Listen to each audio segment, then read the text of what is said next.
New at 6, a milk and dairy tycoon is responding to a story the 12 News I-team first told you about last week. Undercover videos showed nighttime milk transports that animal abuse opponents claim is evidence of a counterfeit milk operation. 12 News journalist Joe Dana has the latest on the dairies involved and the wildly popular company Fairlife at the center of this controversy.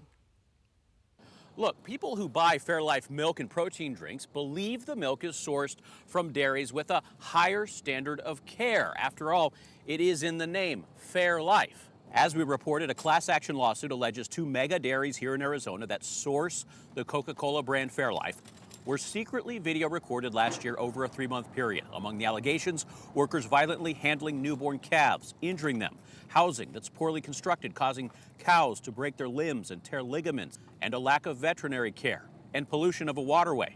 On Monday, we drove to one of those mega dairies southwest of Phoenix. I was able to get the owner, Thomas DeYoung, on the phone. The DeYoung family goes back generations in the dairy industry.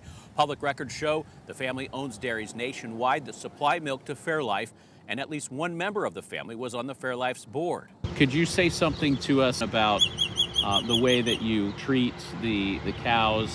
Well, we do whatever benefits the cows because that benefits us. And you're aware of the allegations, obviously. May I suggest you turn around and I can talk to you when I have time. And I'm on my way to my dad's funeral. In February, after this video was first exposed, both Fairlife and the United Dairymen of Arizona publicly said they cut ties with the two DeYoung dairies, but nighttime milk transports in the months to follow suggest that instead of cutting ties, the UDA and Fairlife simply changed routes. It's one reason we wanted to speak with Thomas DeYoung. Is milk from your dairy still going to the Fairlife company? You would have to ask United Dairymen of Arizona, but if you want to know that, you have to talk to UDA because they're the ones that handle my milk. The UDA portrays itself as an organization that upholds responsible dairy practices.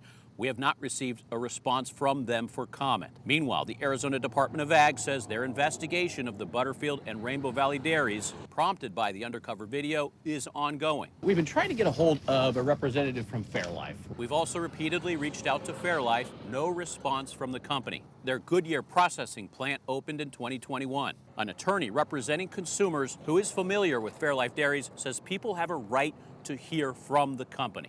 We're dealing with situation where they're adopting a message that animals ought and should be treated better on farms and in the production system, but we're not seeing any clear evidence that their practices have changed. Where there's smoke, there's almost always fire. This is part of systemic fraud. Fairlife entered a settlement in 2021 involving similar allegations of abuse. In that settlement, Fairlife agreed to oversight changes at its dairies. Joe Dana, 12 News.